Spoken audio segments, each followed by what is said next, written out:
ఎందుకు బాగుంది at this అంటే అది వన్ ఆఫ్ ద రీజన్ అది ఒక వైడ్ షాట్.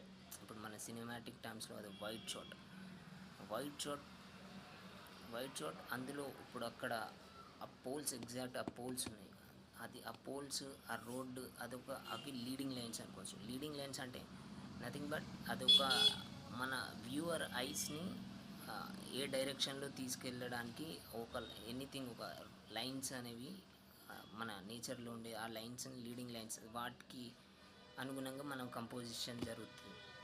అండ్ ఇంకొక అందులో లేయర్ ఆఫ్ కంపోజిషన్ ఏం నుంచి వచ్చిందంటే ఫస్ట్ అక్కడ ఫోర్గ్రౌండ్ రోడ్ ఉంది.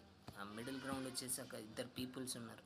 అండ్ బ్యాక్గ్రౌండ్లో అక్కడ రివర్ ఉంది. ఆ river sky big sky. And ఇంకొకటి ఇప్పుడు ఆడ వచ్చేసి ఆడ మనం ఇంపార్టెంట్ థింగ్ ఏంటంటే రూల్ ఆఫ్ థాట్. ఆ రూల్ ఆఫ్ థాట్ వచ్చేసి అక్కడ ఒక ట్రీ ఉంది, పెద్ద చెట్టు రూల్ ఆఫ్ థాట్ వచ్చేసి ఏంటంటే horizontally 2 lines and vertically 2 lines. అది ఆ రూల్ ఆఫ్ ద ట్రీ ఆ మరిచే ఆ చెట్టు ఎగ్జాక్ట్ రైట్ థర్డ్ ఆఫ్లో నీకు అంటే ఆ రూల్ ఆఫ్ థాట్ మన లైన్స్కి ఎగ్జాక్ట్ లైన్స్కి అకార్డింగ్ టు ద మన సబ్జెక్ట్స్ని అరేంజ్ చేస్తే ఆ కంపోజిషన్ బాగుంటుంది అనేది అది రూల్. అది ఇంకా ఇప్పుడు ఈ పర్సన్ వచ్చేసి ఈడ నిల్చున్న పర్సన్ ఇప్పుడు ఫోర్గ్రౌండ్లో పర్సన్ నిల్చున్నాడు, ఆ బ్యాక్గ్రౌండ్లో ఆ ములుగు అనే టైటిల్ వచ్చింది. అది ఇప్పుడు ఈ ఫ్రేమ్ వచ్చేసి ఇది ఎస్టాబ్లిషింగ్ షాట్. ఇక్కడేమో చెట్లు ఉన్నాయి, మధ్యలో ఏమో చెరువు ఉంది, అక్కడేమో కొండ ఉంది.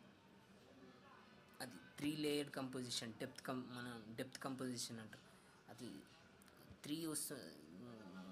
అది వెరీ నరేటివ్ కాంటెక్స్లో నరేటివ్ ఫిల్మ్ మేకింగ్లో ఇంపార్టెంట్ అవుతుంది. సపోజ్ మనం ఫోర్గ్రౌండ్లో at the same time 3 context చెప్పాలంటే ఇది అయిపోతుంది. ఫోర్గ్రౌండ్లో ఒకటి నడుస్తుంటుంది, మిడిల్ గ్రౌండ్లో ఒకటి నడుస్తుంటుంది, బ్యాక్గ్రౌండ్ అక్కడ ఒకటి నడుస్తూ ఉంటుంది.